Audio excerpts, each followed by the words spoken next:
గోంగూర పులావ్ చేస్తున్నా. ఫస్ట్ కొంచెం ఆయిల్ ఎక్కువ వేసి ఆనియన్ని కొంచెం ఎర్రగా అయ్యేటట్టుగా వేయించుకోవాలి. ఆనియన్ ఫ్రై అయినాయి, ఇవి సెపరేట్గా ఒక ప్లేట్లో తీసి పెడుతున్నాను. ఇదే ఆయిల్లో ఈ మసాలాలన్నీ వేసి వేయించుకోవాలి. ఇవి గరం మసాలా ఇవి ఫ్రై అయినాయి. ఇప్పుడు కాజు వేస్తున్నాను. కాజు కొంచెం ఫ్రై చేసుకున్నాక పచ్చిమిర్చి, కరివేపాకు, అల్లం వెల్లుల్లి పేస్ట్, పసుపు వేస్తాను. కాజు ఫ్రై కాగానే అల్లం వెల్లుల్లి పేస్ట్, పచ్చిమిరపకాయలు, కరివేపాకు, కొంచెం పసుపు వేసి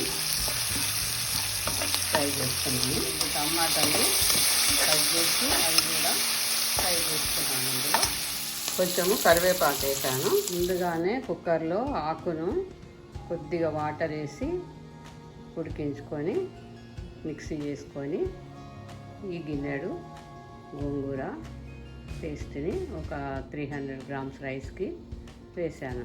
గోంగూర వేసి మెత్తగా ఉడికించుకున్నాను.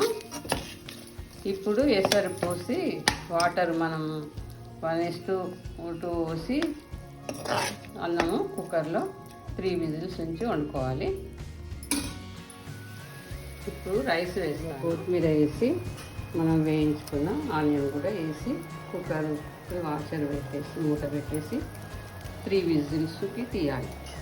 ఇప్పుడే సరిపడా ఉప్పు వేసుకోవాలి. వెయిట్ పెట్టి 3 విజిల్స్ అయినాక ఆఫ్ చేయాలి. మూత తీయగానే ఇలా అయింది. ఇలా నెమ్మదిగా కొంచెం ఇట్లా కలుపుకుంటే అంతటా కలుస్తుంది. గోంగూర పులావ్ రెడీ.